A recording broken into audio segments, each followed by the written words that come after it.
আসসালামু আলাইকুম। কামালপুর মোহাম্মদ হাশম উচ্চ বিদ্যালয় কর্তৃক আয়োজিত অনলাইন ক্লাসে সকল শিক্ষার্থী বন্ধুকে স্বাগতম। আমি আজকে নবম ও দশম শ্রেণীর অতি গুরুত্বপূর্ণ একটি বিষয় ফিন্যান্স ও ব্যাংকিংয়ের খুব গুরুত্বপূর্ণ একটি অধ্যায়, তৃতীয় অধ্যায় অর্থের সমমূল্য নিয়ে আলোচনা করব। আশা করি সকল শিক্ষার্থী বন্ধুরা মনোযোগের সহিত সম্পূর্ণ ভিডিওটি দেখবে এবং সম্পূর্ণ ভিডিওটি দেখলে আশা করি আমাদের আজকের আলোচনার মূল বিষয়বস্তু সবাই খুব সহজেই বুঝতে পারবে এবং তৃতীয় অধ্যায়ের অর্থের সমমূল্যের যে সমস্যাগুলো আছে সেগুলো খুব সহজেই সবাই সমাধান করতে পারবে। তো প্রথমে আমি অর্থের সমমূল্য সম্পর্কে কিছু ধারণা দিতে চাই। অর্থের সমমূল্য বলতে আমরা কি বুঝি বা অর্থের সমমূল্য কি, আমি দুইটি উদাহরণের মাধ্যমে সবাইকে বোঝানোর চেষ্টা করব। প্রথমটি হচ্ছে, আমরা জানি যে শায়েস্তা খাঁর আমলে 1 টাকায় 8 মণ চাল পাওয়া যেত, কিন্তু বর্তমানে 1 টাকায় 8 মণ কেন, 8টি চালও আমরা কিনতে পারবো না। এই যে সময়ের পরিবর্তনের সাথে সাথে অর্থের যে মূল্যের পরিবর্তন ঘটেছে, একেই আমরা অর্থের সমমূল্য বলি। আমি আবারও বলতেছি, এই যে সময়ের পরিবর্তনের সাথে সাথে অর্থের যে মূল্যের পরিবর্তন ঘটেছে, একেই আমরা অর্থের সমমূল্য বলি। আমি আর একটা উদাহরণ দিলে সবাই আরো ভালোভাবে বুঝবে। সেটা হচ্ছে কিটক্যাট চকলেট, আমাদের সকলেরই প্রিয় চকলেট। এই কিটক্যাট চকলেটের সবচেয়ে ছোট যে চকলেটটি, সেটা যদি আমরা দোকান থেকে কিনতে যাই আমাদেরকে খরচ করতে হবে 30 টাকা, কিন্তু আজ থেকে 5 বছর পূর্বে এই কিটক্যাট চকলেটটি আমরা কিনতে পারতাম মাত্র 10 টাকা দিয়ে। তাহলে আমরা কি বুঝতেছি? আমরা বুঝতেছি যে এই যে 30 টাকা দিয়ে বর্তমানে একটি কিটক্যাট চকলেট পাওয়া যায়, আর এই 30 টাকা দিয়ে 5 বছর পূর্বে আমরা 3টি কিটক্যাট চকলেট কিনতে পারতাম। তাহলে এই যে সময়ের পরিবর্তনের সাথে সাথে এই যে অর্থের যে মূল্যের পরিবর্তন ঘটেছে, একেই আমরা অর্থের সমমূল্য বলি। তো আশা করি সবাই অর্থের সমমূল্য সম্পর্কে ধারণা পেয়েছে এবং সবাই খুব সহজে বলতে পারবে যে অর্থের সমমূল্য কি।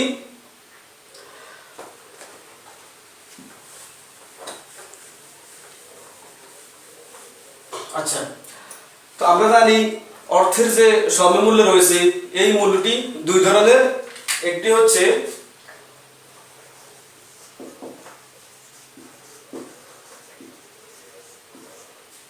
বর্তমান মূল্য, যাকে আমরা সংক্ষেপে পিবি বা প্রেজেন্ট ভ্যালু বলি।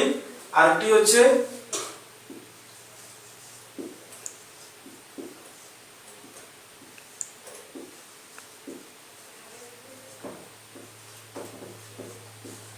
ভবিষ্যৎ মূল্য, যাকে আমরা সংক্ষেপে এফবি বা ফিউচার ভ্যালু বলি। তো প্রথমে আমরা বর্তমান মূল্য নিয়ে আলোচনা করি। বর্তমান মূল্য হচ্ছে কোন ভবিষ্যৎ মূল্যের বা ভবিষ্যৎ মূল্য পাওয়ার জন্য বর্তমান যে মূল্যটি, সেটি হচ্ছে বর্তমান মূল্য। তো আমরা বর্তমান মূল্যের বের করার জন্য বা বর্তমান মূল্যটি নির্ণয় করার জন্য সূত্রটি আছে, সেটি আমরা দেখতেছি। বর্তমান মূল্য সূত্রটি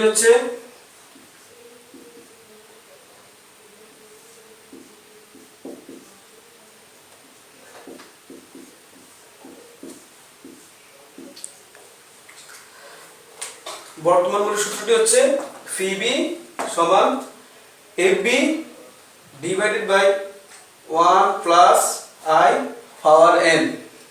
এই সূত্রের মাধ্যমে আমরা বর্তমান মূল্যটি বের করতে পারবো। আচ্ছা, এখানে আমরা আরেকটা বিষয় দেখতেছি, সেটি হচ্ছে এই যে বর্তমান মূল্যের যে সূত্রটি, এখানে এফবি মানে হচ্ছে ভবিষ্যৎ মূল্য। এই যে এফবি কে 1 প্লাস আই পাওয়ার এন দ্বারা ভাগ করা হচ্ছে, আর ভাগ করা মানে ভাগটা করা একই কথা। তার মানে আমরা এই যে বর্তমান মূল্য, একে আমরা ভাগটা করা বলতে পারি।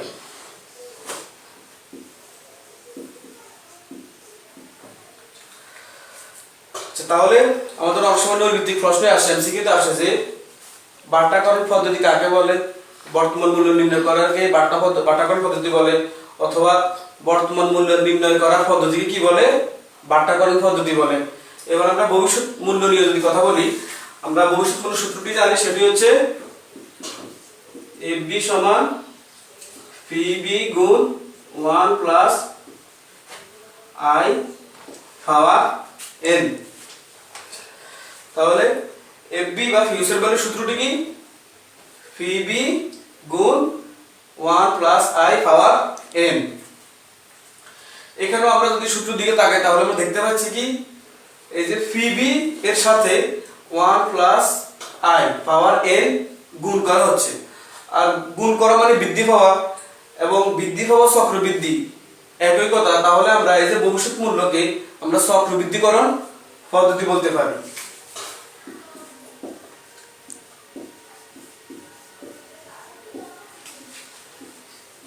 তাহলে এটাও অনেক সময় এমসিকিউতে আসে যে ভবিষ্যৎ মূল্য নির্ণয়ের পদ্ধতিকে কোন পদ্ধতি বলা হয়। ভবিষ্যৎ মূল্য নির্ণয় করার পদ্ধতিকে আমরা চক্রবৃদ্ধিকরণ পদ্ধতি বলতে পারি, এবং বর্তমান মূল্য নির্ণয় করার পদ্ধতিকে আমরা বাট্টাকরণ পদ্ধতি বলতে পারি। তো বন্ধুরা, এবার আমরা এই সূত্রগুলো বিশ্লেষণ করে আরো কিছু তথ্য পেতে পারি। সেটা হচ্ছে, এখানে আমরা দেখতে পাচ্ছি I দেওয়া আছে বা n দেওয়া আছে। n বলতে আমরা কি বুঝি? n বলতে আমরা মেয়াদকাল বুঝি, মেয়াদকাল বুঝি। সেটি আমরা যখন সমস্যাগুলো সমাধান করব প্রশ্নের মধ্যেই দেখতে পাবো। আর এখানে I দেওয়া আছে। I বলতে I কে আমরা কি বুঝি?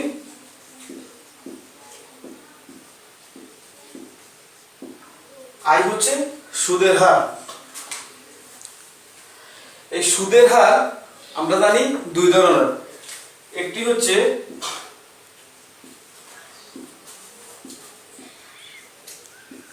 সরল সুদ, অপরটি হচ্ছে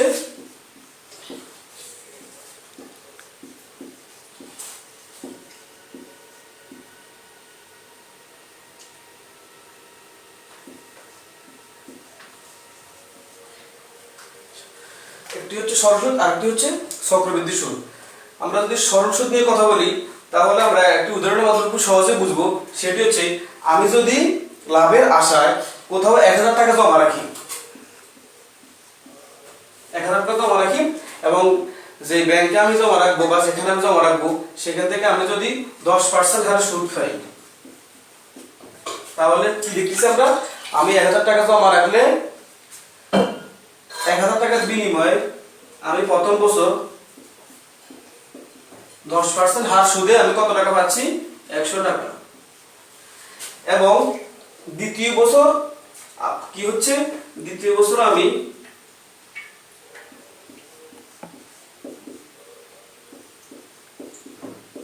এই 100 টাকার উপরে আমি 10% হারে সুদ পাবো, বা ব্যাংক আমাকে সুদ দিবে কত টাকা? 100 টাকা। তাহলে আমি দেখতে পাচ্ছি 2 বছর পর আমি ব্যাংক থেকে কত টাকা সুদ পাচ্ছি? 200 টাকা। তাহলে আমার আসল সহ, আমি যদি আমার আসল সহ যোগ করি তাহলে এখানে আমার কত হচ্ছে?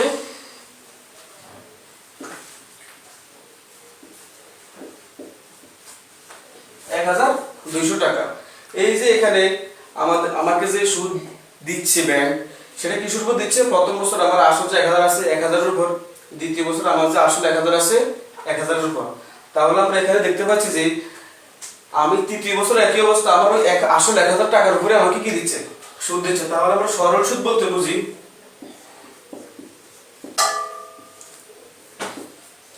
আসল এর উপর যে সুদ প্রদান করা হয় তাকে আমরা কি? সরল সুদ বলি। এবার চক্রবৃদ্ধি সুদ নিয়ে যদি আমরা কথা বলতে যাই, সেখানে আমরা দেখতে পাচ্ছি, আমি যদি ব্যাংকে 1000 টাকা জমা রাখি এবং ব্যাংক যদি আমাকে 10% হার সুদ প্রদান করে, তাহলে আমি প্রথম বছর 1000 টাকা ব্যাংকে রাখার বিনিময়ে ব্যাংক আমাকে 10% হার সুদ দিবে, মানে 100 টাকা দিবে। এবং সেম দ্বিতীয় বছর ব্যাংক আমাকে, এই যে আমার এখানে 100 টাকা হচ্ছে সুদ, আমার আসল কত? 1000 টাকা। তাহলে কত হচ্ছে? 1100 টাকা। দ্বিতীয় বছর এসে ব্যাংক আমাকে আমার যে সুদ এবং আসল এই দুটোর উপরই ব্যাংক আমাকে 10% আর সুদ দিবে। তাহলে 1100 টাকা 10% হচ্ছে 110 টাকা।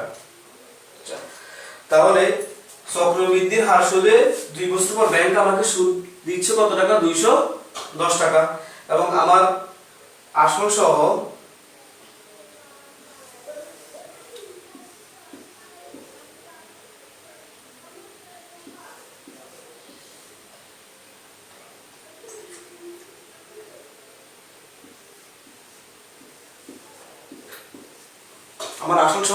ব্যাংক আমাকে 2 বছর পর দিতেছে কত টাকা? 1210 টাকা। তাহলে আমরা দেখতে পাচ্ছি চক্রবৃদ্ধির হার সুদে আমাকে প্রথম বছর ব্যাংক আমার আসলের উপর দিতেছে, দ্বিতীয় বছর এসে আমার সুদ এবং আসল দুটোর উপরই ব্যাংক দিতেছে। তাহলে আমরা বলতে পারি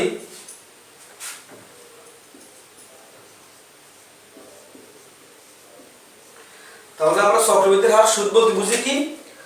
সুদ এবং আসলের উপর যে সুদ বা মুনাফা প্রদান করা হয় তাকে আমরা চক্রবৃদ্ধির সুদ বলি। আশা করি সবাই খুব সহজেই বুঝতে পারছো। আমি আবার বলতেছি, সুদের হার আমরা জানি দুই ধরনের, একটি হচ্ছে সরল সুদ আর একটি হচ্ছে চক্রবৃদ্ধি সুদ। সরল সুদ বলতে আমরা কি বুঝি? আসলের উপর যে সুদ প্রদান করা হয় তাকে আমরা সরল সুদ বলি। সুদ এবং আসল উভয়ের উপর যে সুদ প্রদান করা হয় তাকে আমরা চক্রবৃদ্ধির সুদ বলি।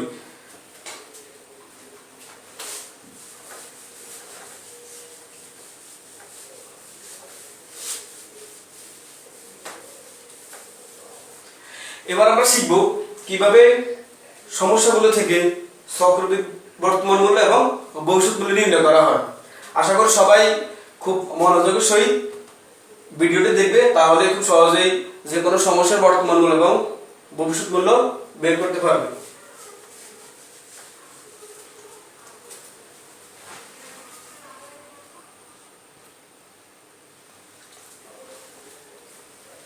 তাহলে আমরা বোর্ডে দেখতে পাচ্ছি একটি সমস্যা, সেটা হচ্ছে যে তুমি তোমার বন্ধুকে 10% হার সুদে 10,000 টাকা 2 বছরের জন্য প্রদান করলে তোমার বন্ধু তোমাকে কত টাকা ফেরত দিবে?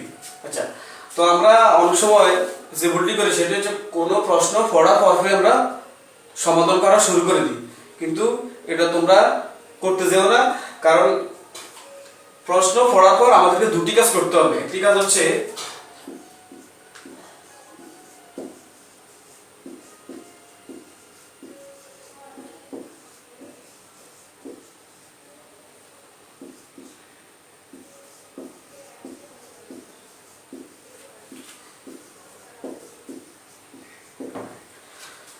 প্রশ্ন পড়ার পর আমাদেরকে দুটি কাজ করতে হবে। প্রথম কাজটা হচ্ছে কি কি দেওয়া আছে, এই যে এই প্রশ্নে কি কি দেওয়া আছে আমাদেরকে আগে তা খুঁজে বের করতে হবে। আমরা যদি প্রশ্নের দিকে তাকাই তাহলে আমরা দেখতে পাচ্ছি এখানে এই যে 10% মানে সুদের হার দেওয়া আছে, সুদের হার মানে আমাদের আয় দেওয়া আছে, এবং 10,000 টাকা টাকার অঙ্ক দেওয়া আছে,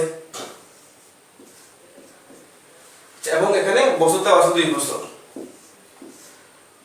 বছর মানে আমাদের n। এবং আচ্ছা, আমরা আবার প্রশ্নটি পড়ে, সেটা হচ্ছে তুমি যদি তোমার বন্ধুকে 10% আর সুদে 10,000 টাকা 2 বছরের জন্য প্রদান করলে, এর মানে আমরা বুঝতেছি এই 10,000 টাকা কি বর্তমান মূল্য নাকি ভবিষ্যৎ মূল্য? অবশ্যই বর্তমান মূল্য। তাহলে একে আমরা পিবি ধরতে পারি। এবার দ্বিতীয় কাজটি হচ্ছে কি করতে হবে। এই যে প্রশ্ন পড়ার পর আমরা বুঝলাম আমি যদি বা তুমি যদি তোমার বন্ধুকে 10% হার সুদে 10,000 টাকা 2 বছরের জন্য প্রদান করো, তাহলে তোমার বন্ধু তোমাকে ফেরত কত দিবে, কত টাকা ফেরত দিবে। তার মানে আমরা কি বুঝতেছি, আমাদেরকে কি বর্তমান মূল্য বের করতে বলছে নাকি ভবিষ্যৎ মূল্য? অবশ্যই আমরা দেখতেছি কত ফেরত দিবে, এর মানে ভবিষ্যৎ মূল্য আমাদেরকে বের করতে বলছে।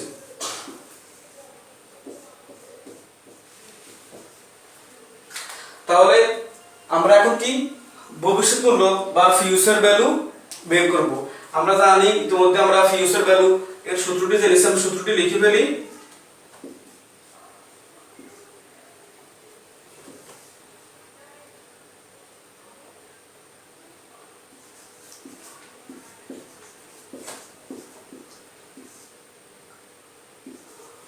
আমরা জানি ফিউচার ভ্যালু এর সূত্রটি হচ্ছে ফিবি গুণ 1 প্লাস আই পাওয়ার n।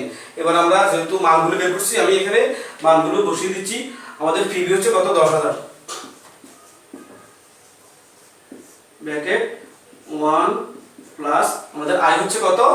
10%। 10%কে আমরা যদি দশমিকে নিই তাহলে আমরা কত পাচ্ছি 0.10 এবং আমাদের n এখানে কত দেওয়া আছে মানে বছর দেওয়া আছে কত 2 বছর। আচ্ছা এই যে মানগুলো বসালাম, এবার আমরা পরের কাজটি একটি ক্যালকুলেটরের মাধ্যমে খুব সহজে সমাধান করতে পারবো এবং সেটি হতে হবে সায়েন্টিফিক ক্যালকুলেটর, তাহলে খুব সহজে আমরা সমাধানটি করতে পারবো। এবার আমি এই পুরো অঙ্কটি ক্যালকুলেটরে তুলে ফেলি। প্রথম আমাদের এখানে 10,000 আছে, আমি 10,000 লিখলাম 10,000, এরপর হচ্ছে ব্র্যাকেট বা গুণ, প্রথম ব্র্যাকেট দিলাম, তারপর আমাদের 1 যোগ চিহ্ন দিলাম, আমাদের কাছে 0.10, এরপর হচ্ছে প্রথম ব্র্যাকেট শেষ, এখানে পাওয়ার হচ্ছে 2।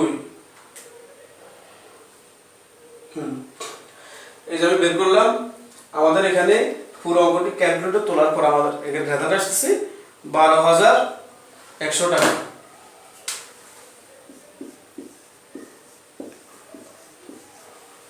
তাহলে আমরা কি বুঝলাম, মানে তুমি যদি তোমার বন্ধুকে 10% হারে 10,000 টাকা 2 বছরের জন্য প্রদান করো, তাহলে তোমার বন্ধু তোমাকে 2 বছর পর 12,100 টাকা ফেরত দিবে। তাহলে আমরা এই যে এই সমস্যাটি খুব সহজেই সমাধান করতে পারছি। এবার আমরা আরেকটি সমস্যা দেখি।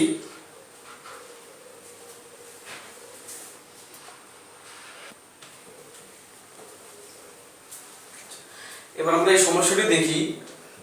এখানে বলা আছে যে 12% হার সুদে কত টাকা ব্যাংকে জমা রাখলে 5 বছর পর তুমি 5 লক্ষ টাকা দামের একটি বাইক কিনতে পারবে। বাইক আমাদের অনেকেরই শখ, কিন্তু আমরা যদি সেই শখটি পূরণ করতে যাই তাহলে যদি 5 বছর পর, তাহলে আমাকে এখন থেকে সঞ্চয় করতে হবে বা ব্যাংকে টাকা জমা রাখতে হবে। এখন প্রশ্ন হচ্ছে, আমি আগে বলছি কোনো প্রশ্ন দেখার পর পড়ার পর প্রথমে আমাদেরকে দুটি কাজ করতে হবে। প্রথম কাজ হচ্ছে এই প্রশ্নের মধ্যে কি কি দেওয়া আছে। আমরা দেখতেছি এখানে সুদের হার দেওয়া আছে মানে 12%, সেটা হচ্ছে আমাদের কি আয়, এবং আমাদের আর কি দেওয়া আছে বছর দেওয়া আছে 5 বছর। 5 বছর সেটাকে আমরা কি জানি আমাদের n, 5 বছর মানে মেয়াদকাল দেওয়া আছে n, এবং একটি টাকার অঙ্ক দেওয়া আছে কত 5 লক্ষ টাকা। আচ্ছা এখন আমরা প্রশ্নটা আবার করি, 12% হার সুদে কত টাকা ব্যাংকে জমা রাখলে 5 বছর পর তুমি 5 লক্ষ টাকা দামের একটি বাইক কিনতে পারবে। যে 5 বছর পর 5 লক্ষ টাকা দামের একটি বাইক, তার মানে আমরা বুঝতেছি এই যে ভাই 5 লক্ষ টাকা এটা বর্তমান মূল্য নাকি ভবিষ্যৎ মূল্য। অবশ্যই আমরা বুঝতেছি এটি ভবিষ্যৎ মূল্য, কারণ আমাকে 5 বছর পর 5 লক্ষ টাকা দামের একটি বাইক কিনতে হবে। এই মূল্যটা হচ্ছে আমাদের ভবিষ্যৎ মূল্য দেওয়া আছে মানে এফবি, এবং আমাদেরকে কি করতে হবে 12% আসলে কত টাকা ব্যাংকে জমা রাখবে, মানে এখন যদি আমি কত টাকা জমা রাখি তাহলে আমি 5 বছর পর 5 লক্ষ টাকা দামের একটি বাইক কিনতে পারবো। তার মানে আমাদেরকে কি কাজ করতে হবে, কত টাকা, অর্থাৎ বর্তমান আমি কত টাকা জমা রাখবে মানে আমাকে পিবি মানে প্রেজেন্ট ভ্যালু বের করতে হবে। তো আমরা আমাদের কি কি দেওয়া আছে এবং কি করতে হবে সেটা আমরা জানলাম। এবার আমরা সূত্রটা বসিয়ে ফেলি, যেহেতু আমাদেরকে এখানে পিবি বা প্রেজেন্ট ভ্যালু বের করতে বলছে, আমরা পিবি বা প্রেজেন্ট ভ্যালু সূত্রটা লিখে ফেলি।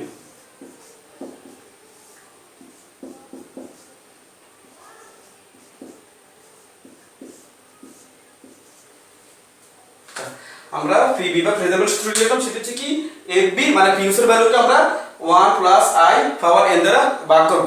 যেহেতু আমরা এখানে আমাদের যে উপাদানগুলো আছে এগুলোর আমরা মানগুলো পেয়েছি, আমরা মানগুলো বসিয়ে ফেলি। প্রথমে আমাদের এখানে এফবি কত দেওয়া আছে আমাদের 5 লক্ষ, এবং আমাদের এখানে 1 আছে প্লাস আমাদের i কত আছে, i হচ্ছে আমাদের সুদের হার 12%। 12% কে আমরা যদি দশমিকে নিই তাহলে আমরা কত পাচ্ছি 0.12। এখানে আমাদের পাওয়ার মানে n দেওয়া আছে কত 5 বছর। আচ্ছা এবার আমরা আমাদের এই মানগুলোকে আমরা ক্যালকুলেটরের মাধ্যমে যদি কাজ করি তাহলে আমরা খুব সহজে উত্তর বের করতে পারবো। আমি প্রথমে 5 লক্ষ টাকা এটাকে ক্যালকুলেটরে লিখলাম, উঠাইলাম,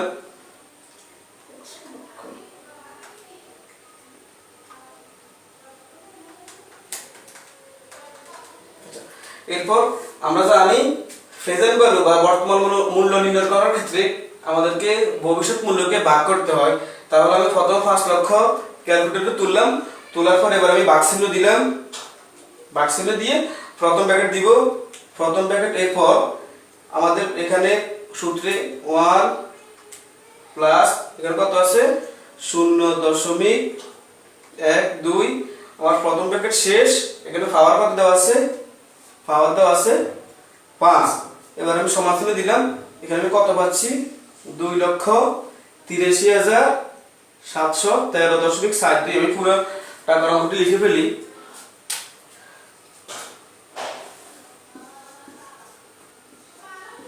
$2,83,713.7279।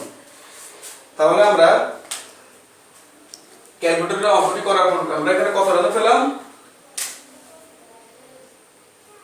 2,83,713.7279 টাকা। এখানে আমাদের দশমিকের পরে যে সংখ্যাগুলো আছে এগুলো আমরা না লিখলেও পারি, তবে এগুলা এই ক্ষেত্রে একটা বিষয় খেয়াল রাখতে হবে, সেটি হচ্ছে আমরা যদি দশমিকের পরে 5 অথবা 5-এর চেয়ে অধিক 6, 7, 8, 9 সংখ্যা থাকে, তাহলে আমরা দশমিকের আগে যে সংখ্যাটি আছে তার সাথে আমরা 1 যোগ করে পরের সংখ্যাগুলো বাদ দিতে পারি। এবং দশমিকের পরে যদি 5-এর থেকে ছোট 1, 2, 3, 4 এই সংখ্যাগুলো থাকে, তাহলে আমাকে দশমিকের আগে যে সংখ্যা আছে তার সাথে কোনো কিছু যোগ করতে হবে না। তাহলে আমি এখানে লিখতে পারি 2,83,713। তাহলে আমি আমার যে প্রশ্নপত্র আমাকে যে কাজটি করতে হবে বা করতে বলছে সেটা আমি বের করলাম। আমাকে 12% হার সুদে আমি যদি ব্যাংকে 2,83,713 টাকা জমা রাখি 5 বছরের জন্য, তাহলে আমি 5 বছর পর 5 লক্ষ টাকা দামের একটি বাইক কিনতে পারবো। তো বন্ধুরা, আমাদের আজকে এই পর্যন্তই। আশা করি সবাই বুঝতে পারছো। এরপরে যদি কারো কোনো সমস্যা থাকে সবাই ভিডিওর কমেন্ট বক্সে জানাবে। আশা করি আমরা পরবর্তী ভিডিওতে তোমাদের সেই সমস্যাগুলো সমাধান করে দেব। সবাই ভালো থাকবে। সবাইকে আবারও কামালপুর মোহাম্মদ হাশিম উচ্চ বিদ্যালয়ের অনলাইন ক্লাসে স্বাগতম জানিয়ে আমাদের আজকের ক্লাস এখানেই শেষ করলাম। আল্লাহ হাফেজ। আসসালামু আলাইকুম।